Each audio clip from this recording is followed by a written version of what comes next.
12월 첫째 주일이고요. 우리 강림절 첫째 주일이기도 합니다. 주님이 오신 강림절을 우리들이 기쁨으로 맞이하면서 우리 옆에 계신 분들과 한번 인사 나누겠습니다. 임마누엘, 하나님 우리와 함께 하십니다.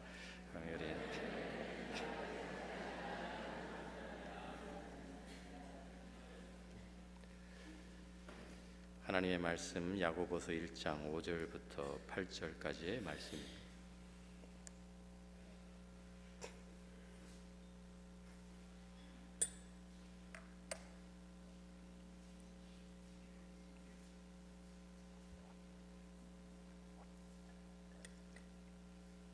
제가 읽습니다.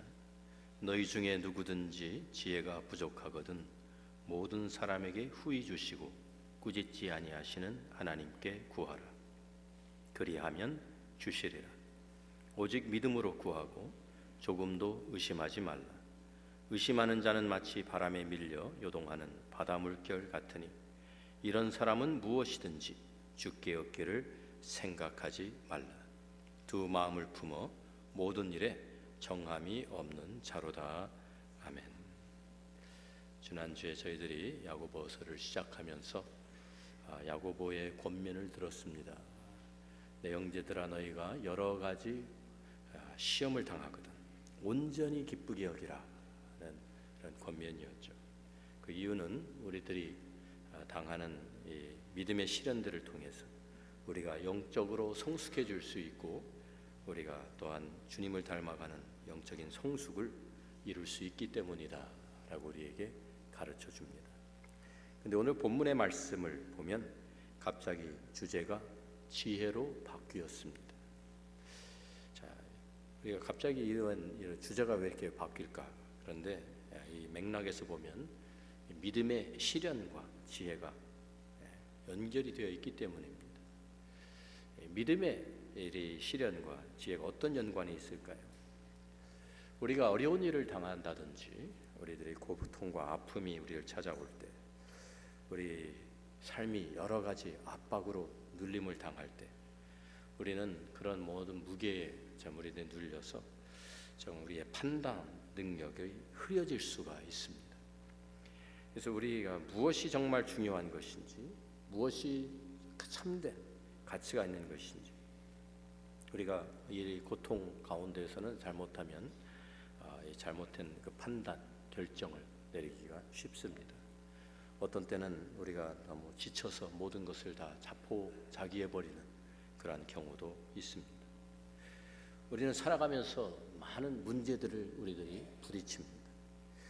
우리가 어떻게 살아야 하는지, 어떻게 해야 하는 것인지, 이 문제를 어떻게 해결해야 할지, 어느 방향으로 나가야 할지, 무엇을 해야 할지 알지 못해서 안절부절할 때가 우리에게 종종 있습니다. 그때가 바로 우리에게 이 참된 지혜가 필요한 때입니다. 우리가 이 어렵고 이 고통을 당하는 이런 환난을 당할 때 우리의 기도의 제목들은 되게 보통 이런 것들입니다. 주님, 이 어려움이 사라지게 해주세요. 하나님, 이 환난에서 저를 빨리 건져주세요. 주님이 시험을 이길 힘과 능력을 공급해 주세요. 이러한 기도들이 우리의 대부분일 것입니다.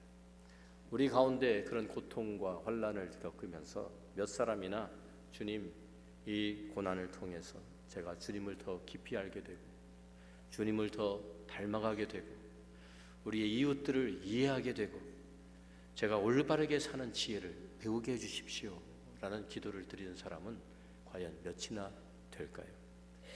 야고보는 우리가 고난을 당할 때 특별히 이러한 지혜가 우리에게 필요하다라는 것을 강조하고 있는 것입니다.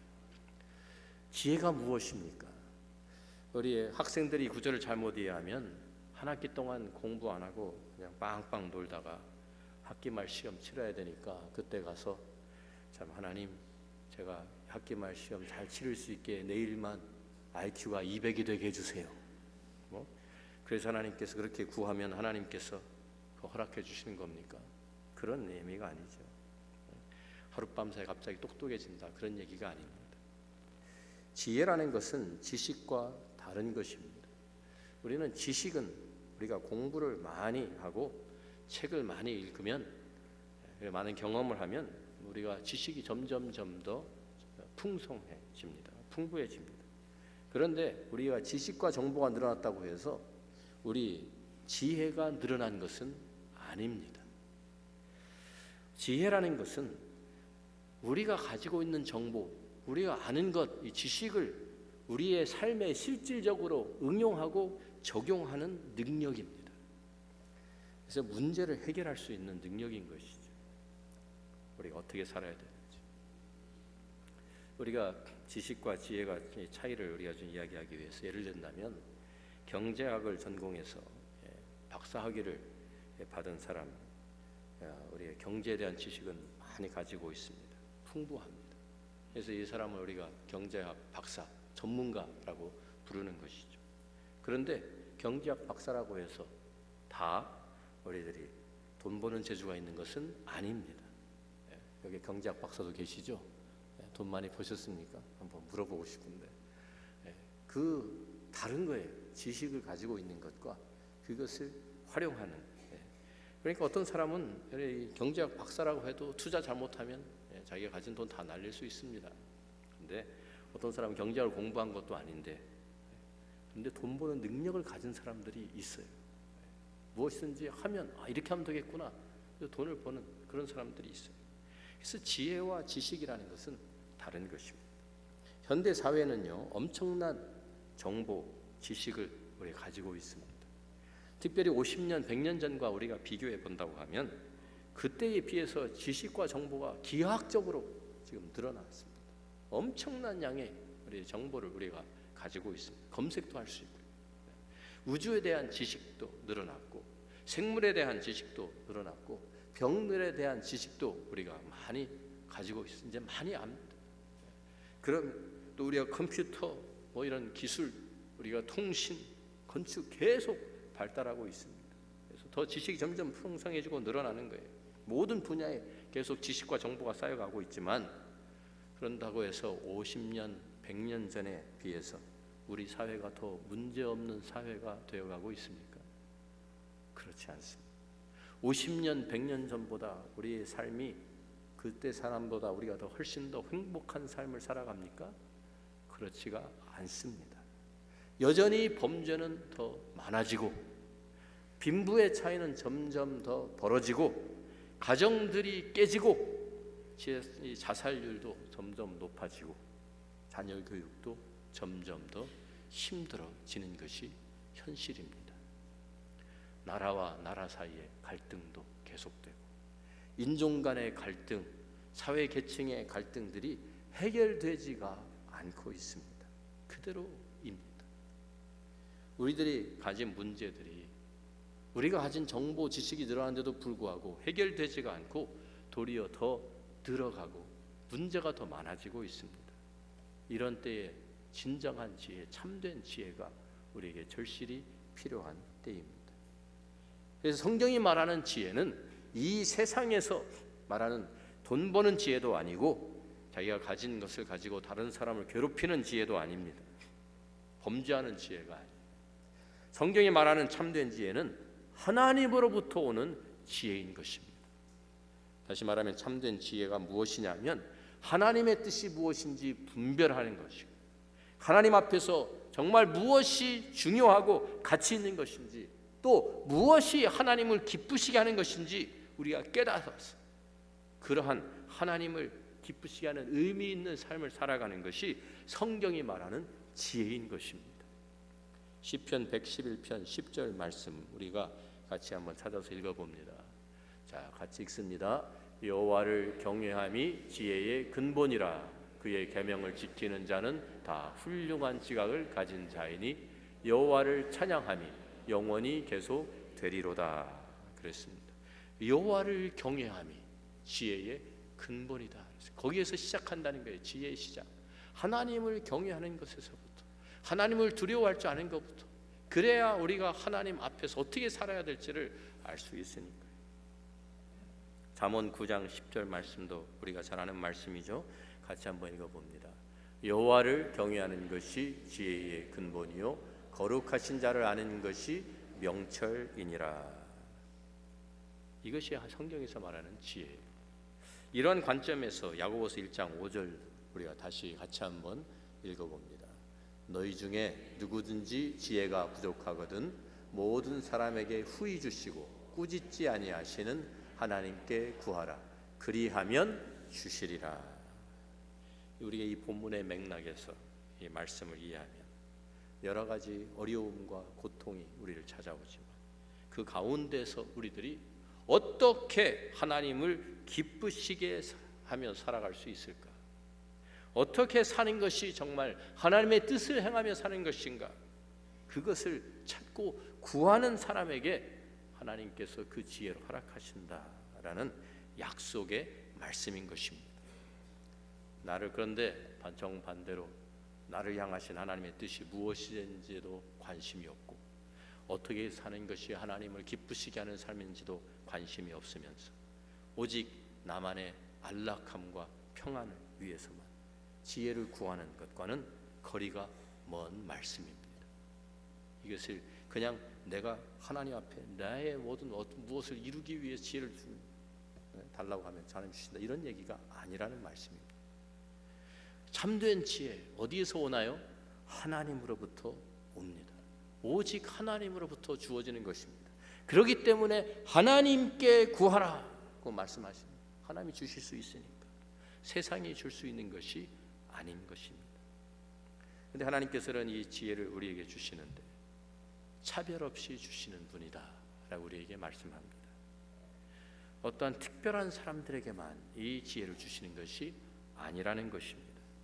야고보서 1장 5절을 우리가 다시 읽어보면 너희 중에 누구든지 지혜가 부족하거든 모든 사람에게 후히 주시고 꾸짖지 아니하시는 하나님께 구하라. 그리하면 주시리라. 그래서 누구든지 모든 사람에게 라고 강조하고 있습니다. 나이가 많고 적음도 상관이 없고요. 공부를 많이 했든지 하지 못했든지 상관이 없습니다.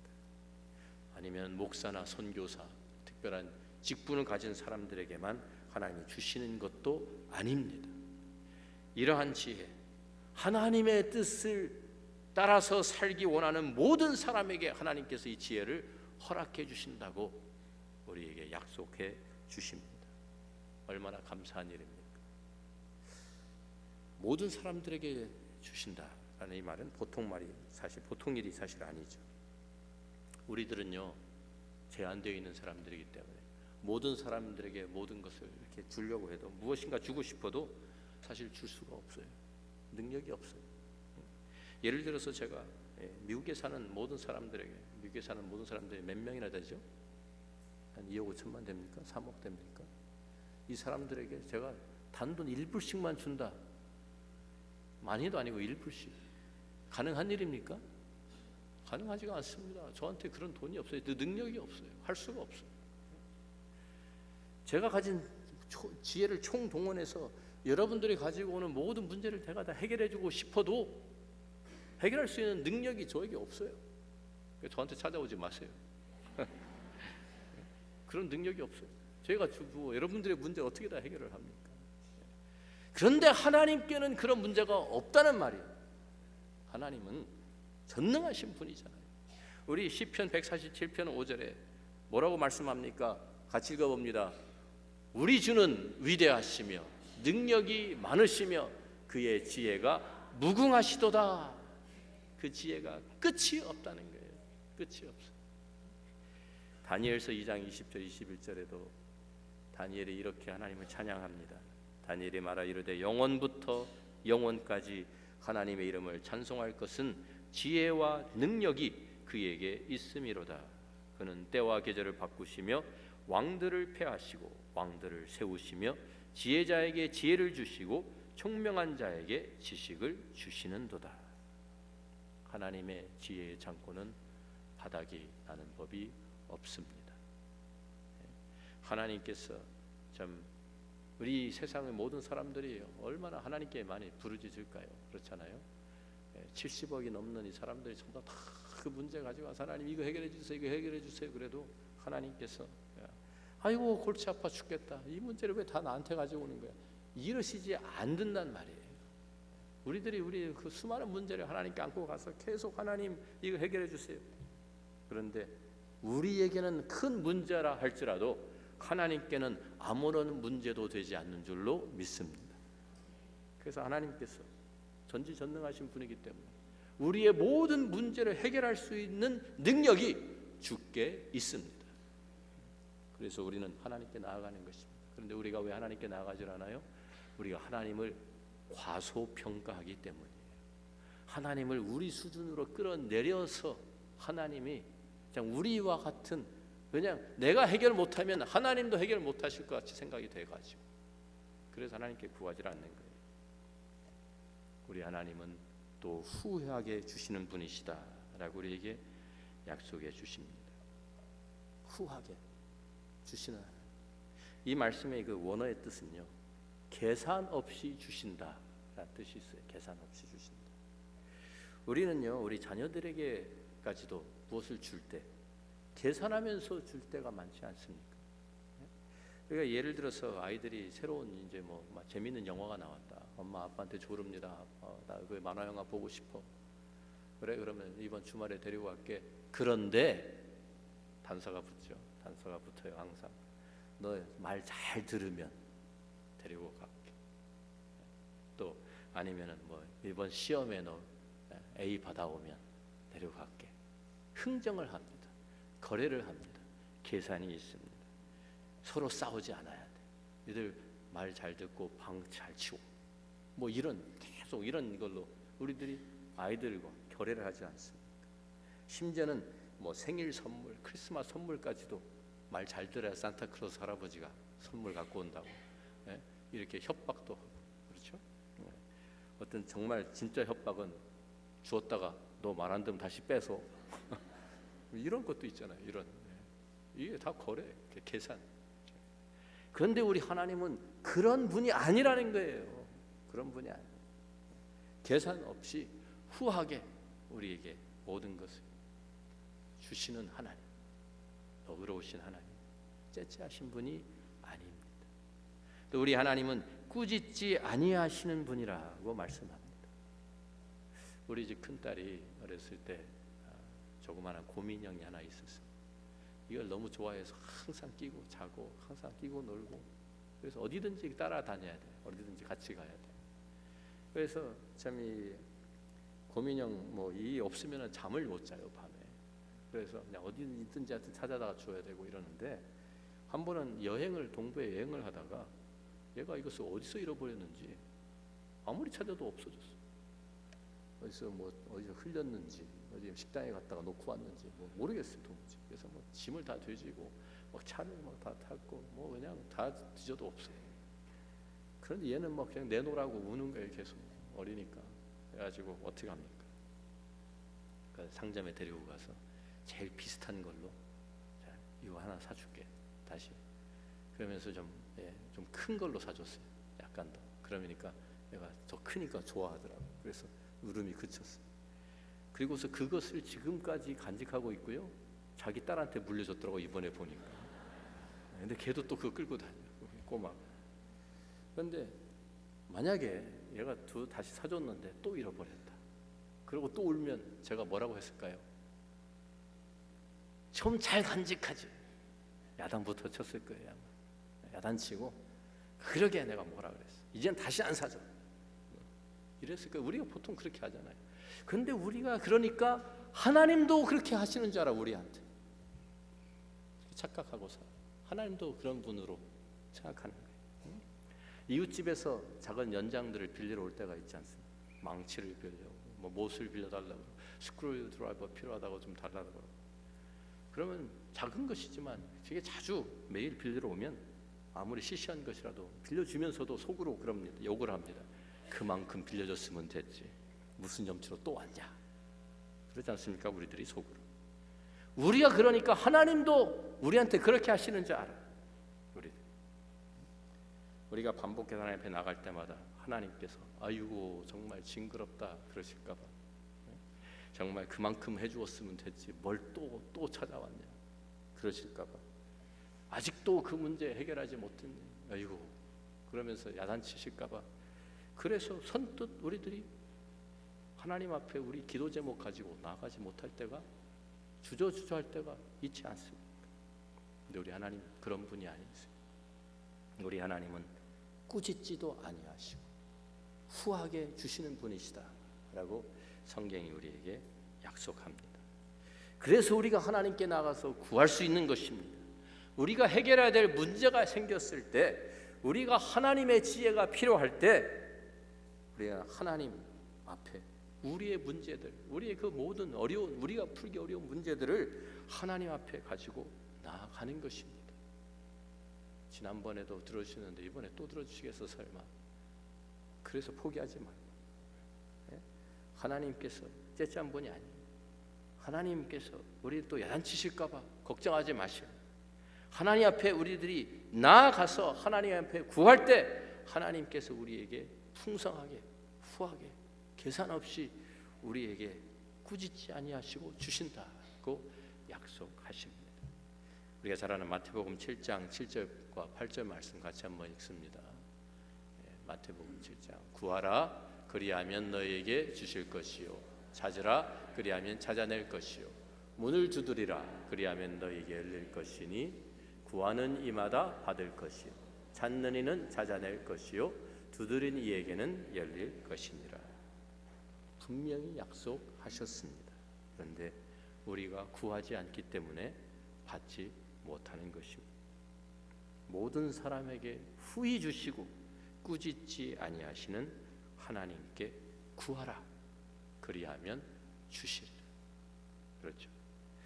우리가 특별히 우리가 이 세상을 살아가면서 필요한 지혜, 우리가 하나님으로부터 공급받기 위해서 우리는 매일매일 하나님 앞에 엎드려서 하나님께 간구해야 하는 것입니다. 그런데 우리들이 하나님께 구할 때 조건이 하나가 있습니다. 6절부터 8절 말씀 보니 믿음이죠. 오직 믿음으로 구하고 조금도 의심하지 말라. 의심하는 자는 마치 바람에 밀려 요동하는 바닷물결 같으니 이런 사람은 무엇이든지 주께 얻기를 생각하지 말라. 두 마음을 품어 모든 일에 정함이 없는 자로다. 여기서 믿음으로 구한다라는 말은 전적으로 하나님을 의지한다라는 뜻입니다. 조금도 의심하지 말라라는 말을 우리가 잘못 이해하면 안 됩니다. 우리가 이것이 정말 가능할까라는 의문점이 우리들이 들 때가 있습니다. 우리가 구하면서 성경을 읽다 보면 정말 이것이 정말 이루어질 수 있을까? 이런 종류의 의심, 이런 종류의 의문점들은 우리에게 다 있어요. 없는 사람이 없어요. 자유로운 사람이 없습니다. 심지어는 우리가 믿음의 조상이라고 하는 아브라함도 어떤 때는 이런 의문점을 가지고 있었어요. 하나님께서 아브라함을 찾아오셔서 사라가 아들을 내가 너에게 낳아줄 것이다 라고 약속하셨을 때 약속을 처음 들은 아브라함이 어떻게 반응했는지 여러분 기억하십니까? 그가 하나님 앞에 엎드려 있어서 이렇게 엎드려 있었는데 하나님의 말씀을 듣고 있었습니다. 그런데 하나님께서 내가 내 아내 사레가 내게 아들을 낳아줄 것이다. 그러니까 속으로 엎드려서 웃으며 창세기 17장 17절 말씀입니다. 마음속으로 이르되, 너무 기가 막혀서 100세 된 사람이 어찌 자식을 낳을까? 혼자 생각하는 거예요. 혼자. 사라는 90세니 어찌 출산하리? 이거 말이 안 되는데요, 하나님. 그렇잖아요. 100세 된 사람, 90세 된 사람들이 어떻게 아기를 낳아요? 상상이 안 되지. 그러니까 속으로 웃었대요. 웃으면서 기가 막혀서. 이게 어떻게 가능합니까? 의문점을 품은 것이죠. 그런데 그게 믿음이 없었다는 그런 얘기가 아니에요. 의문점이 든 것이죠. 그런 의심, 그거는 그냥 의문점. 와, 이게 정말 가능할까? 하나님의 사람 모세도 이스라엘 민족을 출애굽하면서 데리고 이제 이끌고 출애굽하면서 광야에서 지금 행진하고 있습니다. 하나님께서 하늘에서 만나를 내려주셨어요. 하늘에 만나를 내려줘서 그것을 먹으면서 살아가는데 그것으로 만족하지 못하고 이스라엘 민족들이 불평을 하기 시작합니다. 그래서 이 나일 강변을 기억을 하면서 그때 우리가 거기에서는 채소도 많이 먹었는데, 그때는 물고기도 잡아 먹었는데, 그때는 우리가 뭐 부추도 먹고 뭐 별 컴플레인을 다 하는 거지. 그런데 우리가 지금은 맨날 만나밖에 없. 똑같은 메뉴가 똑같아. 항상 만나. 오늘도 만나, 내일도 만나. 이 사람들이 불평하기 시작해요. 만나 외에는 보이는 것이 아무것도 없다고. 이 불평을 들으신 하나님께서 그래? 그러면 내가 너희들한테 고기 먹게 해줄게. 너희들이 먹기 싫을 때까지 먹게 해줄게. 너희들이 냄새가 역겨워서 못 먹게 할 때까지 먹여줄게. 그러면서 뭐라고 말씀하셨냐면 모세에게 하루가 아니고 이틀도 아니고 한 달 동안 먹여줄게. 한 달 동안. 그러니까 모세가 그 얘기를 하나님 말씀 듣고 있었어요. 그 모세의 반응이 어땠는지 아세요? 이 민수기 11장 21절부터 보면 모세가 이르되 나와 함께 있는 이 백성의 보행자가 60만 명이 온데 주의 말씀이 한 달 동안 고기를 주어 먹게 하겠다 하시오니 그들을 위하여 양떼와 소떼를 잡은들 조카오며 바다의 모든 고기를 모은들 조카오리이까. 모세도 기가 막혀. 아니 하나님 한 달 동안이요? 이 60만 명이 되는 사람들 어떻게 한 달 동안 이 광야에서 어떻게 먹이시려고? 모세도 하나님의 그 많은 능력을 보았음에도 불구하고 하나님의 전능하심을 잠깐 잊어버렸던 것 같아요. 그러니까 이런 얘기를 하죠. 그러니까 하나님께서 말씀하시죠. 책망하시죠. 모세에게 이르시되 여호와의 손이 짧으냐? 내가 이제 내 말이 내게 응하는 여부를 보리라. 모세도 이게 정말 가능한가? 하나님의 말씀을 직접 들으면서 아브라함도 모세도 의문을 갖고 있었어요. 그러니까 이 오직 믿음으로 구하고 조금 더 의심하지 말라는 말, 그런 말은 아니에요. 그럼 무슨 뜻인가요? 여기에서 의심한다라는 말은 하나님께 대한 충성심이 갈라져 있는 것을 말하는 것입니다. 여기 의심하는 자를 바람에 밀려서 요동하는 바다 물결 같다라고 비교를 합니다. 바다 물결 보셨죠? 바다 물결은요 계속 흔들립니다. 바람이 없어도 바람이 조금만 하여튼 흔들리잖아요. 계속 왔다 갔다 계속 흔들려. 계속 출렁거려. 그러면서 의심하는 자를 또 두 마음을 품어 모든 일에 정함이 없는 자라고 묘사를 하고 있습니다. 마음이 둘로 갈라져 있다는 말이에요. 무슨 뜻이냐면 양발을 하나는 하나님 편에 하나는 세상에 걸치고 있는 거예요. 그런 상태. 그래서 다급할 때 하나님을 찾습니다. 하나님 도와주세요. 하나님 의지합니다. 하나님을 믿습니다. 하나님 해결해 주세요. 이러다가 근데 조금 지체되는 것 같고 문제가 잘 해결되는 것 같지 않고 자기 생각에 이게 좀 빨리 다급해지기 시작하면 마음이 놓이지 않아서 바로 세상 방법 또 찾습니다. 또 세상 지혜로 스스로 해결해 보려고 하는, 이게 지금 바다 물결 같이 하나님께 또 세상 사이에서 왔다 갔다 하는 이걸 말하고 있는 거예요. 우리 삶 속에서 한번 솔직하게 한번 생각해 보십시오. 우리의 삶에 어려운 문제가 생긴다고 하면 격려해 주셔서 감사합니다.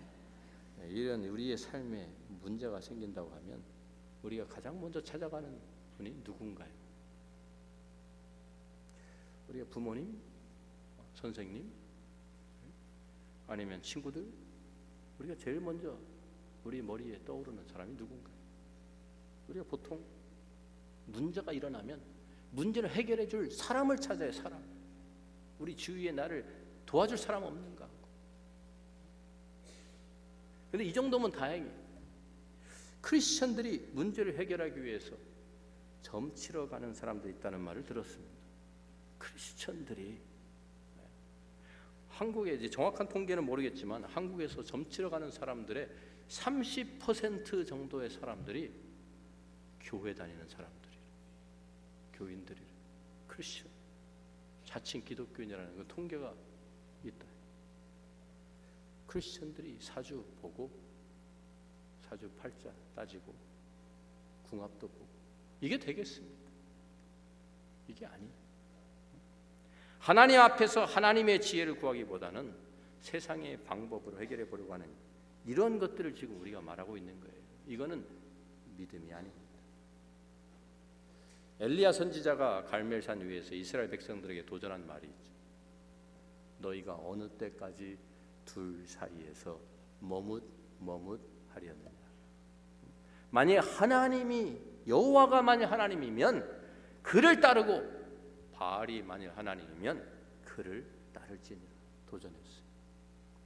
오직 믿음으로 구한다는 말은 갈라진 두 마음이 아니라 하나님에게도 한 발, 세상 방법도 하나, 이런 것이 아니라 한 마음으로 하나님을 의지하면서 하나님께 구하는 그것을 가리키는 말이에요. 우리들이 혹시 하나님의 뜻을 찾아보고 내가 하나님의 뜻이 내 마음에 들지 않으면 포기하고 세상 방법 다시 찾는, 사람의 지혜를 찾아가는, 이러고 있지 않습니까? 이것은 믿음이 아닙니다. 야고보서 4장 4절 말씀 우리가 미리 가서 보면 이런 말씀이 있습니다. 같이 읽어봅니다. 야고보서 4장 4절 가늠한 여인들아 세상과 벗된 것이 하나님과 원수됨을 알지 못하느냐. 그런즉 누구든지 세상과 벗이 되고자 하는 자는 스스로 하나님과 원수되는 것이니라. 이거는요 하나님과 원수되는 것이라고 성경이 경고합니다. 자, 우리가 무엇을 구할 것입니까? 솔로몬이 다윗을 이어서 왕이 되었을 때 하나님께서 꿈에 솔로몬에게 나타나셨습니다. 그래서 이렇게 약속을 하십니다. 내가 내게 무엇을 줄까? 너는 내게 말만 해라. 와, 이런 기회가 또 어디 있겠어요? 만약에 하나님께서 우리에게 나타나셔서 우리에게 이렇게 말씀하신다고 하면 무엇을 구하시겠어요? 이거는 뭐 진이도 아니고 내가 요술 세 가지 내 소원 들어줄게 이런 것도 아니고 하나님이 전능하신 하나님, 천지를 창조하시 다스리는 하나님이 우리에게 내가 너에게 무엇을 해줄까 물어보십니다. 그 대답이 그 하나님께서 내가 너에게 무엇을 줄까 하는 데에 대한 우리의 답이요 우리의 마음을 밝혀줍니다. 우리의 마음이 무엇을 향하고 있는지를 알려줍니다. 열왕기상 3장 7절부터 10절에 보면 솔로몬은 이렇게 대답을 했어요. 하나님의 질문. 나의 하나님 여호와여, 주께서 종으로 종의 아버지 다윗을 대신하여 왕이 되게 하셨사오나 종은 작은 아이라 출입할 줄을 알지 못하고, 그가 우리가 추정할 때 그가 한 20살쯤 되었다고, 왕이 되었을 때 한 20살쯤 되었을 것이다 라고 우리 추정을 하는데, 나는 작은 아이입니다. 출입할 줄을 알지 못합니다. 주께서 택하신 백성 가운데 있나이다. 그들은 큰 백성이라 수요가 많아서 셀 수도 없고 기록할 수도 없사오니 누가 주의 이 많은 백성을 재판할 수 있사오리이까. 듣는 마음을 종에게 주사 주의 백성을 재판하여 선악을 분별하게 하옵소서. 솔로몬 이것을 구하매 그 말씀이 주의 마음에 든지라. 그렇죠? 자, 여기에 보면 솔로몬이 구한 것이 뭐예요? 우리는 솔로몬의 지혜를 구했다. 그러니까 우리가 그냥 머리가 똑똑해졌다 그 사람 이렇게 생각하기 쉬운데 지금 그게 구한 것이 아니잖아요. 솔로몬은 자기가 왕이 된 것을 하나님이 나를 왕으로 세우셨습니다. 내가 그래서 왕이 되었습니다. 그런데 이제 내가 왕으로서 하나님 앞에서 이 내가 나에게 맡기신 이 직분, 이 사명 내가 감당할 그러한 능력, 그것이 지혜라고 우리가 보는 거예요. 하나님께서 나에게, 하나님이 나를 왕으로 세워주셨는데 내가 그 왕의 직분을 제대로 감당할 수 있도록 하나님 나에게 그 능력을 주십시오, 분별력을 주십시오 라고 말한 거예요. 자신의 삶 속에서, 다시 말해 우리의 말로 하면 다시 우리의 삶 속에서 하나님의 뜻대로, 나를 향하신 하나님의 뜻대로 살아가기 위한 지혜를 구한 거예요. 이것이 하나님 마음에 들었다는 말이에요. 그냥 지혜가 다른 것보다 부귀영화보다 더 좀 그런 것이 아니라 우리가 성경에 말하는 지혜는 그것이 아니니까. 그래서 하나님은 내가 하나님의 나에게 맡기신 일을 내가 하나님을 기쁘시게 하면서 살기 원합니다. 내가 그 일을 감당할 수 있게 해주십시오. 그걸 구한 거예요. 이래서 하나님의 마음에 들었어요. 그래서 하나님께서 솔로몬에게 그 능력, 그 지혜뿐만 아니라 구하지 아니한 부귀와 영광도 함께 주셨습니다. 우리는 먼저 이것을 생각해야 돼요. 우리의 삶 속에서 내가 하나님의 뜻을 이루려고 하는 결단과 헌신이 있는지,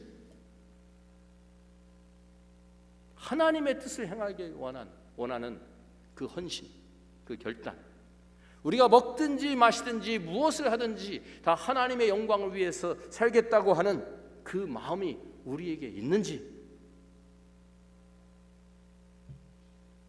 이것이 믿음으로 구하는 우리의 자세입니다. 내가 그냥 잘 먹고 잘 살기 위해서 구하는 것이 아니잖아요.